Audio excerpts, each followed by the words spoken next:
సోను రక్షకుడైన యేసుక్రీస్తు వారి అతి శ్రేష్టమైన నామమున ఈ అనుదిన జీవమనే కార్యక్రమమునకు మేము ప్రేమతో ఆహ్వానిస్తూ ఉన్నాను. దేవుని మహాకృపలో గతించిన దినములన్నీ దేవుని యొక్క కృప చేత మీరు బలపరచబడి దీవింపబడారని నమ్ముచున్నాను. ఈ ఉదయ కాలము దేవుని వాక్యమును జ్ఞానించుకుందాం. యెషయా గ్రంథము 49వ అధ్యాయము 10వ వచనమును మనం చూసినట్లయితే, వారి యందు కనికరించువాడు వారిని తోడుకుని పోవచ్చు, నీటి బుగ్గల యొద్ద వారిని నడిపించును, కాబట్టి వారికి ఆకలి అయినను దప్పిగైన కలగదు, ఎండ మామూలైనను ఎండ అయినను వారికి తగులదు. ఇదేనా మన జీవితంలో సురక్షితమైన మార్గములో మనం ప్రవేశించాలన్నా, దేవుని కృప కొరకు దేవుని కృపలో మనము జీవించాలన్నా ఆయన కనికరము చాలా ప్రాముఖ్యమైనదని ఇక్కడ భక్తుడు సెలవిస్తూ ఉన్నాడు. మనం చూసుకున్నట్లయితే, వారి యందు కనికరించువాడు వారిని తోడుకుని పోవును.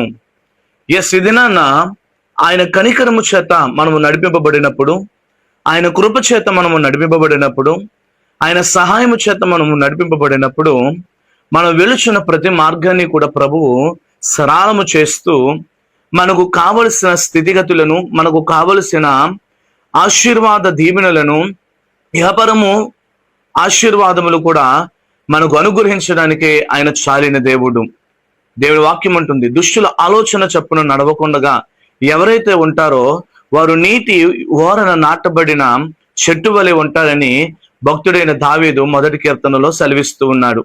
ఇదేనా ఎవరైతే నీటి బుగ్గ అనగా జీవ జలములను ఉపగింపజేసి ప్రభు యొద్ద ఎవరైతే స్థిరులుగా నిలబడతారో, ఎవరైతే ఆయనతో అంటగట్టబడతారో, ఆయనతో కలిసి జీవించగలుగుతారో, వారి జీవితాన్ని దేవుడు బలపరచడమే కాదు, అది ఏ స్థితిలోనైనా ఆ జీవితాన్ని దేవుడు ఆశీర్వాదకరంగా మారుస్తాడని లేఖనాలు సెలవిస్తూ ఉన్నాయి. మరి దినాన నువ్వు ఎవరితో నడుస్తూ ఉన్నావు? వేటి దగ్గర నువ్వు నాటబడి ఉన్నావు? లోకంలో నాటబడి ఉన్నావా, లేదా దేవునిలో నాటబడి ఉన్నావా? నువ్వు దేవునిలో నాటబడినట్లయితే గనక ఆయన నీ జీవితాన్ని ఉపగింపజేసి, నీ జీవితాన్ని, నీ ఒక జీవిత వేరులను లోతుగా పంపి, ఆయన నీ జీవితానికి ఎటువంటి ఎండ వచ్చినా, ఎటువంటి బాధ వచ్చినా, ఎటువంటి స్థితిగతులు నీకు కలిగినా, నీకు భిన్నమైనవి, వాటన్నిటి నుండి తప్పించి, వాటన్నిటి నుండి నీకు విడుదలనిచ్చి నేను సరళమైన మార్గంలో నడిపించడానికి మనము ఆరాధిస్తున్న జీవం కలిగిన యేసు ప్రభు వారు చాలిన వారని దినాన్న నేను సెలవిస్తూ ఉన్నాను. నీ స్థితి దినాన్న ఎండిపోయే స్థితిలో ఉన్నదా? అడిగంటిపోయిన స్థితిలో ఉన్నదా? పడిపోయే స్థితిలో ఉన్నదా? అయితే నువ్వు ఆయనతో నడవట్లేదేమో, నువ్వు ఆయనలో నిలబడట్లేదేమో, నువ్వు ఆయనతో ఏకీభవించలేకపోతూ ఉన్నావేమో. అందుకే నీ జీవితంలో ఎండమాములు ఎదురొస్తూ ఉన్నాయి, వాటిని చూసి నువ్వు భ్రమపడుచు ఉన్నావు. ఇదే ఆశీర్వాదం అని లోకములో ఆగిపోతూ ఉన్నావు, ఇదే దీవెన అని లోకములో ఆగిపోతూ ఉన్నావు. కానీ ప్రభు అంటూ ఉన్నాడు, ఎండ మామూలును కాదు గాని నీటి బుగ్గల యొద్దకు నేను మిమ్మలను నడిపిస్తా. ఇదే నా ఎండలు చాలా తీవ్రంగా ఉన్నాయి. మనం రోడ్డు మీద వెళ్తున్నప్పుడు మన ఎదురుగా నీళ్లు ఉన్నాయన్న ఆలోచనలు మనం వెళ్తూ ఉంటాం. కానీ అక్కడికి వెళ్ళి చూస్తే అక్కడ నీరు అనేది ఉండదు, అక్కడ ఎంత మాత్రం కూడా నీరు అనేది దొరకదు మనకి. అదేవిధంగా ఇదేనా లోకములో కనిపించే స్వల్పమైన వాటి కోసము ఇదేనా క్రైస్తవులు పరుగులెడుచు ఉన్నారు. వాళ్ళు వాటి కోసం తన సమయాన్ని వృధా చేసుకుంటూ ఉన్నారు.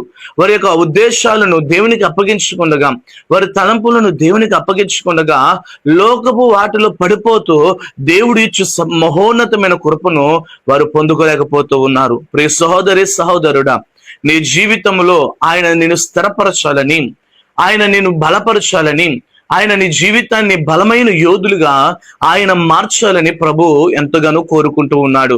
మరి దినాన్న ఆయన యందు కనికరము, ఆయన యందు కృప, ఆయన ఇచ్చే ఆ ఒక బాహుల్యము నువ్వు పొందగలిగినట్లయితే గనక దేవుడు అంటూ ఉన్నాడు, నేను నీటి బొగ్గుల యొద్దకు నేను మిమ్మలను నడిపిస్తానని దేవుని వాక్యం అంటుంది.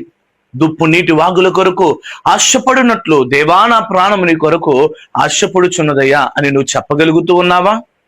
దుప్పికి తెలుసు నీరు ఉన్న చోటు నాకు ఎటువంటి కొదవ ఉండదని, నీరు ఏ స్థలంలో ఉంటే ఆ స్థలంలో నేను నివసిస్తే ఎటువంటి ఇబ్బందులకు నేను గురిగానని ఆ దుప్పి తెలుసుకుని నీటి వాగుల కొరకు పరిగెడుతూ ఉంటాది.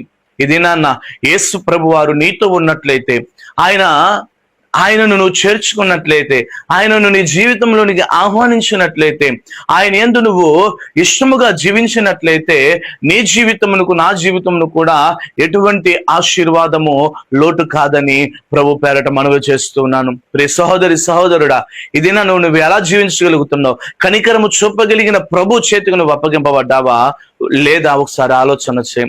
కనికరము చూపగలిగిన దేవునిలోనికి నువ్వు చేర్చబడ్డావో లేదో ఒకసారి జ్ఞాపకం చేసుకో. ఆయన నీ చేతిని పట్టుకున్నట్లయితే, ఆయన నిన్ను నడిపించినట్లయితే, ఆయన నిన్ను తీసుకుని వెళ్ళినట్లయితే, ఆయన మార్గములు మన ఆలోచనల కన్నా, మన ఉద్దేశముల కన్నా, మన తలంపుల కన్నా అవి చాలా అధికమైనవని మర్చిపోవద్దని ఇది నేను సెలవిస్తూ ఉన్నాను. ఆయనతో నువ్వు నడిచినట్లయితే ఆయన నీటి బుగ్గల యొద్దకు నిన్ను నడిపిస్తాడు. ఆకలి దప్పికలు లేని కృపను నీకు చూపిస్తాడు. ఎండ అనగా శ్రమ బాధలు నీ జీవితంలో రాకుండానట్లు ఆయన నీ జీవితంలో తన మహాకృప చేత ప్రభు నిన్ను బలపరుస్తాడని మర్చిపోవద్దు. ఇది నన్ను అటువంటి జీవితం నువ్వు కలిగి జీవించాలనంటే ఏదైనా మేము ప్రార్థించు. దేవా, నీ కృపతో నన్ను నడిపించాయని దేవుని సన్నిధిలో మొరపెట్టినట్లయితే గనక ఆయన మన జీవితంలో కృప చూపి నడిపించును గాక. ప్రార్థన చేసుకుందాం. మహాపరిశుద్ధుడైన మా తండ్రి, మహోన్నతుడైన దేవా, నీ బిడ్డలు ఎంతమంది అయితే ప్రభువా నువ్వు నన్ను నడిపించు, నీ కృపతో నన్ను నడిపించని ఎంతమంది అయితే విశ్వాసముతో నీ యందు నడుస్తూ ఉన్నారో, నీ బిడ్డల జీవితములలో మీరు కార్యములను దయచేసి వారి యొక్క జీవితాలను నీటి బుగ్గల యొద్దకు నడిపించి వారి యొక్క ఎండలను అనగా శ్రమ వేదనను తొలగించమని ప్రార్థిస్తూ ధనమంతని కృపా దీవెనలు మా జీవితంలో జరిగించమని మా ప్రభు అయిన యేసుక్రీస్తు నామములో అడుగుచున్నాం మా పరమ తండ్రి. ఆమేన్, ఆమేన్, ఆమేన్. అందరికి వందనాలు. దేవుడు మిమ్మల్ని మీ కుటుంబాన్ని దీవించి ఆశీర్వదించును గాక. ఆమేన్. God bless you. దేవుడు మిమ్మల్ని అందరినీ దీవించును గాక.